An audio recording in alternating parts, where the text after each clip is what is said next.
محمد عليه أفضل الصلاة والسلام وسلم تسليما كثيرا. السلام عليكم ورحمة الله وبركاته. عاملين إيه يا شباب؟ يا رب دايما تكونوا بخير. تعالوا أشرح لكم تجربة كده، يعني يمكن ما يقارب ال3 سنوات وأنا مش بسمع أغاني، يعني أو لو بسمعها ممكن في الميكروباص أو يعني من خلال الصدفة، يعني ما يقارب 3 أو 4 كمان يعني. ازاي انا عملت كده، وايه الفرق اللي انا حسيت بيه، وايه اللي حصل معايا، علشان لعلها ان شاء الله تفيد حد فيكم. طيب، اولا بداية كده الموضوع بدأ معايا من بعد ما خلصت الخدمة العسكرية الحمد لله. فالموضوع بدأ معايا ان انا مش عايز اسمع اي اغاني. وبصراحة الموضوع دوت يعني القرار دوت مش سهل، تمام، ومش صعب. فهو في الحالتين مش سهل ومش صعب. واللي كان تقريبا مسهل عليا برضو الموضوع شوية ان انا ما كانش علاقتي حلوة، او ما كانش علاقتي قوية قوي بالاغاني والموسيقى والحاجات ديت. فديت برضو سهلت الحمد لله عليا الموضوع. وطبعا كله في الاول وفي الاخر بتوفيق من ربنا وبتيسير منه. لولا ربنا وفقني في هذا الامر ما كنت فعلت، ولكن كانت إرادة الحمد لله، وكنت عندي النية ان انا اعمل كده. طيب تعالى بقى انا عملت ازاي كده. هقولك بداية من اول ما خلصت جيش وانا خدت القرار ان انا مش عاوز اسمع اي اغاني خالص، تمام. طيب ازاي بقى اعمل كده؟ بطلت ان اسمع اغاني. ولكن الصعب اللي في الموضوع ان واجهني فجوة كبيرة قوي عايز املاها، اللي هو في حاجة يعني عايزة تتملي في وقت معين. ان انا في وقت معين عايز اسمع اغاني، في وقت معين عايز اسمع موسيقى، الكلام ده كله، تمام. طب هعالج ده ازاي؟ قررت ان انا اسمع قرآن علشان املى الفجوة اللي حصلت جوايا ديت.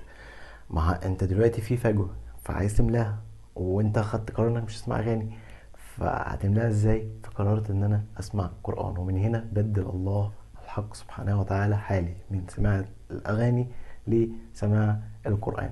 ومن هنا تعلمت كثير كثير كثير جدا من القرآن، ومن كل آيات القرآن اللي قعدت ان انا اسمعها، وكل سورة وكنت بقعد اسمعها.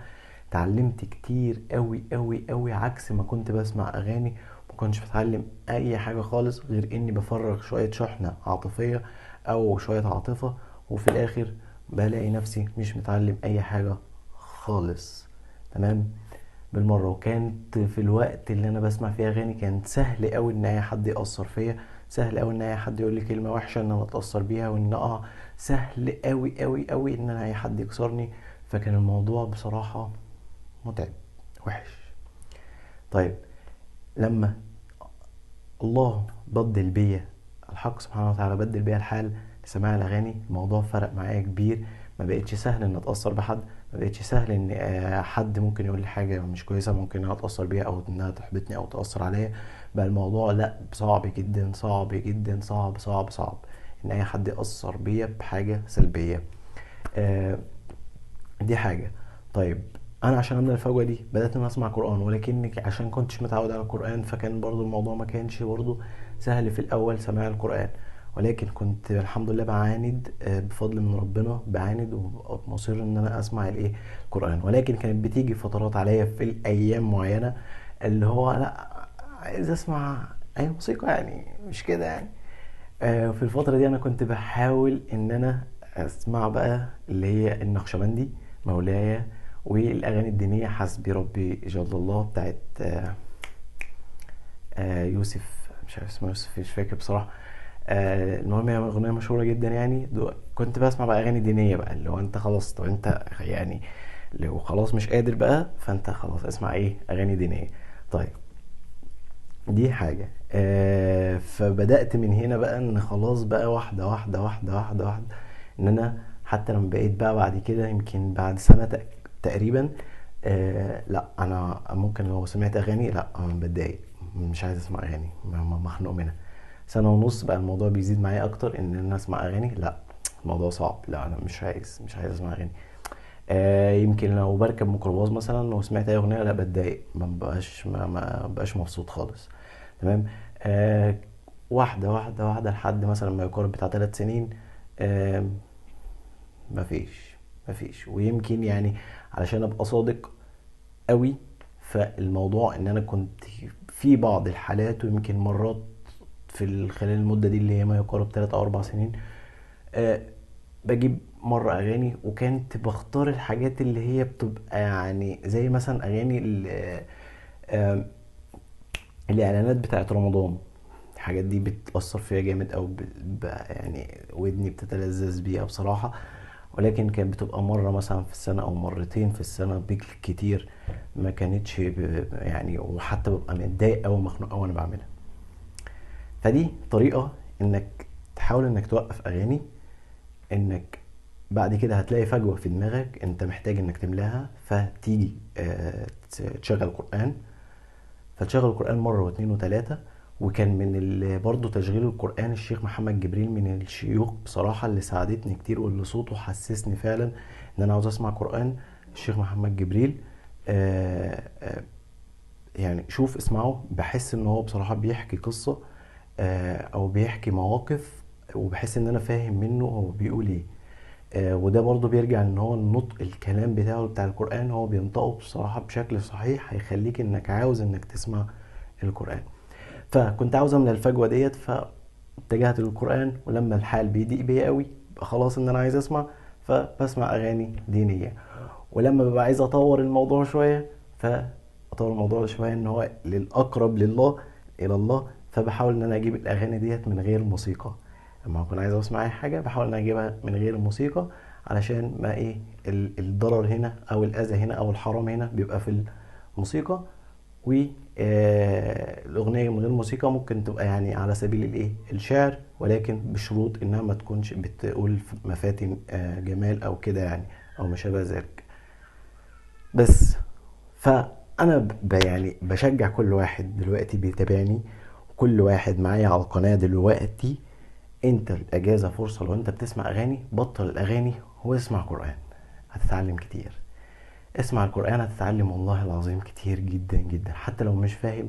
اسمع القرآن، اسمع القرآن. برضو الأغاني احنا في الأول ما كناش فاهمينها.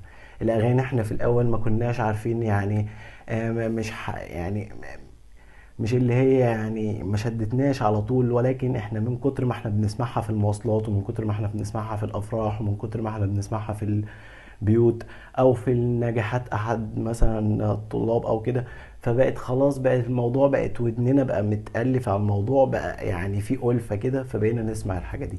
كذلك القرآن لو قعدت تسمعه أكتر من مرة، أكتر من مرة، أكتر من مرة، وأنت اللي هتختار كده، لأنك مش هتلاقي كل مرة مناسبة انك تسمع فيها قران. يعني مش هتركب الميكروباص تلاقي مثلا الميكروباص مشغل قران، قليل قوي اللي بيحصل ده. او مش هتخش مثلا تخش الشارع بتاعك تلاقي واحد من جيرانك مشغل قران، برضو قليل. فانت اللي لازم تختار، وانت اللي لازم تدوس على نفسك انك تسمع. لو معاك هاند فري تسمع القران كذا مره كذا مره، هتلاقي نفسك انت خلاص بتتعود، وبقى الموضوع عندك بقى طبيعي جدا، وبقيت بتتلذذ كمان بالقران. ودي انا شايفها بصراحه الاجازه فرصه جدا انك تسمع فيها القران، لانها هتفرق معاك والله العظيم، بجد هتفرق معاك والله العظيم. القران اللي انا ما كنتش بسمعه، وفي الوقت اللي انا كنت بسمع فيه اغاني، في فرق والله، في فرق في وقت ما كنت بسمع اغاني، وفي وقت ما كنت بسمع قرآن. في وقت، في شعور والله العظيم واحاسيس يعني مش هقدر ان انا اوصفها، لا والله لا تقدر بثمن. يعني شعور والله العظيم، يعني الواحد غريب جدا، شعور جميل جدا، استمتاع جميل جدا، حاجة يعني فوق الخيال وفوق الوصف. يعني لو انت، علشان انت او اي حد بعيد عن القرآن مش هيعرف اللي انا بقوله دوت، فمش هيبقى يعني متشجع ليه اكتر. فانا بقول لك والله العظيم هتتغير حياتك باذن الله للاحسن بكتير قوي. هتشوف حاجات انت ما كنتش بتشوفها، هتحس بحاجات انت ما كنتش بتحس بيها، هتتغير حاجات للجمال. قلبك يعني هيبقى سليم، حاجات كتير والله العظيم باذن الله، يعني بسبب القرآن. فهتغير طريقك وتغير حياتك للأحسن بكتير والله العظيم بإذن الله. يعني فالقرآن القرآن القرآن، قولة واحدة، القرآن. بس بس كده يا معلم. ولو انت متابعني على القناة لحد دلوقتي، فانا بحب احييك بصراحة، واقول لك شكرا انك متابعني لحد اللحظه دي.